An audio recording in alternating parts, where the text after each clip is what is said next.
बहू के पलटते ढंग। पुणे में रहने वाली शीना की ससुराल में सिर्फ 3 लोग थे। इस वजह से घर में ज्यादा काम नहीं होता था, तो वो दोपहर तक अपना सारा काम खत्म कर लेती थी। लेकिन उसके बाद वो बोर हो जाती। इस वजह से उसने शिनचैन कार्टून देखना शुरू कर दिया, जो धीरे धीरे उसके व्यवहार पर इतना इफेक्ट करता गया कि वो खुद भी शिनचैन जैसी ही बातें करने लगती है।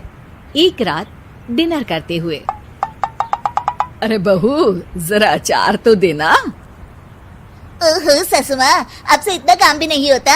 इस तरह तो आप जल्दी जल्दी बुढ़िया हो जाओगी। अरे शीना, ये तुम कैसे बात कर रही हो? आपको तो कुछ भी समझ में नहीं आता। ये शीना का शिनचैन स्टाइल है।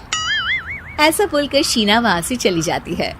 अगली सुबह शीना सबके उठने से पहले ही घर का काम खत्म करके कार्टून देखने बैठ जाती है।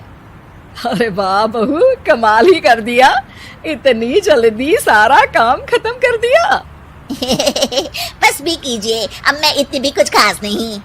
ओफो, तुम और तुम्हारे शिनचैन का भूत, जाने कब नॉर्मल इंसान की तरह बात करोगी।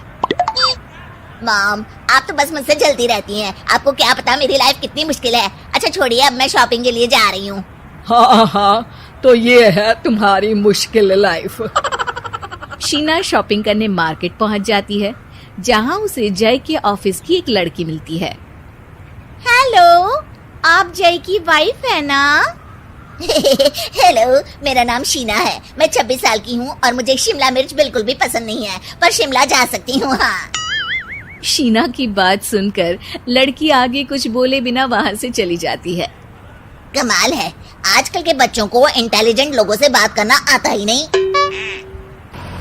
शीना शॉपिंग करके घर वापस आती है, जहाँ सास और जय साथ बैठकर आइसक्रीम खा रहे होते हैं। मैं कितने मतलबी लोगों के बीच रह रही हूँ। एक छोटी प्यारी बच्ची के बारे में सोचे बिना सब आइसक्रीम खाने बैठ गए।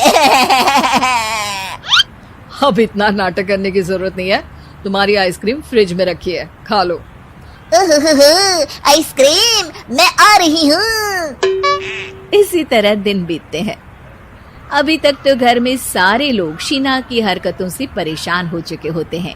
एक शाम उनके घर पड़ोस के अंकल आते हैं, जिन्हें देखते ही शीना बोल पड़ती है। हेलो अंकल, आज आप यहाँ? ये कह रही है आप यहाँ बैठिए, हम अभी आते हैं। ऐसा बोलकर शीना की सास उसे लेकर रसोई में चली जाती है। अरे वो तुम्हारी पापा की उम्र के हैं, उनकी इंसल्ट तो मत करो।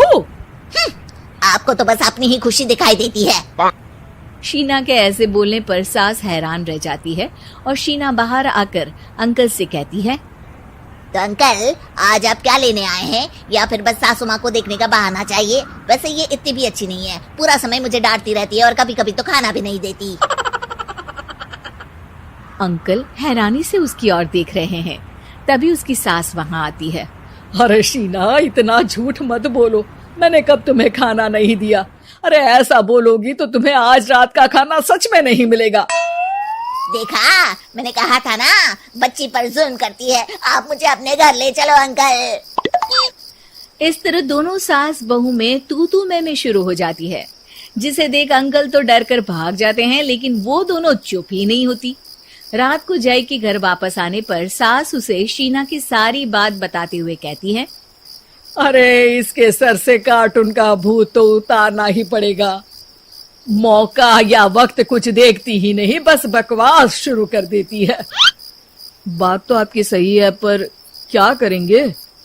अरे कार्टून देखकर ऐसी बनी है तो इसकी कार्टून ही बंद कर दो। हाँ, कार्टून बंद करके कुछ समझदारी वाली चीजें दिखाते हैं। जियोग्राफी दिखाना शुरू कर दो ना, क्या पता कुछ अकल आ जाए। हाँ, नाइस आइडिया माँ। इस पर जय केबल टीवी पर ज्योग्राफी छोड़कर बाकी सारी चैनल बंद करवा देता है, पर शीना भी किसी से कम नहीं होती। ओहो पतिदेव, अपने आप को बहुत स्मार्ट समझते हो। शीना मोबाइल पर YouTube ऑन करके उस पर शिनचैन देखने लगती है। शीना की इस स्मार्टनेस को देखकर जय तो बेचारा सर खुजलाता ही रह जाता है।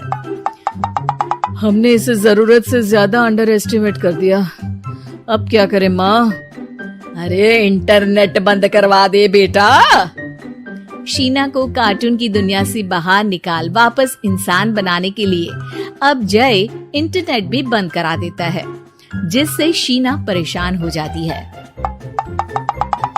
सब मेरी खुशी से जलते हैं, पर अब क्या करूं? शीना सोच में पड़ जाती है, लेकिन कोई आइडिया नहीं मिलता, जिस पर मजबूरी में वो ज्योग्राफी देखना शुरू कर देती है। लगता है अब कुछ ही दिनों में इसके सिर से शिनचैन का भूत उतर ही जाएगा। हाँ बेटा, उम्मीद तो यही है। दिन बीतते हैं और घर में सब शीना के बोलने का इंतजार करने लगते हैं, लेकिन शीना टीवी में ऐसी खो जाती है कि उससे पूछे सवालों का हाँ या ना के अलावा और कुछ जवाब ही नहीं देती।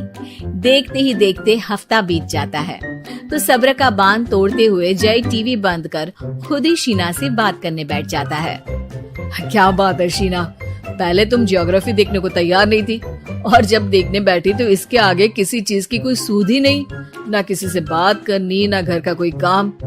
अरे माँ कब तक अकेले सब कुछ संभालेंगी? अभी भी तुम्हारे सर से शिनचैन का भूत उतरा कि नहीं? जब मादा भालू नर भालू से बात नहीं करती, तो वो उनका ध्यान अपनी तरफ आकर्षित करने के लिए बिल्कुल यही हरकत करते हैं।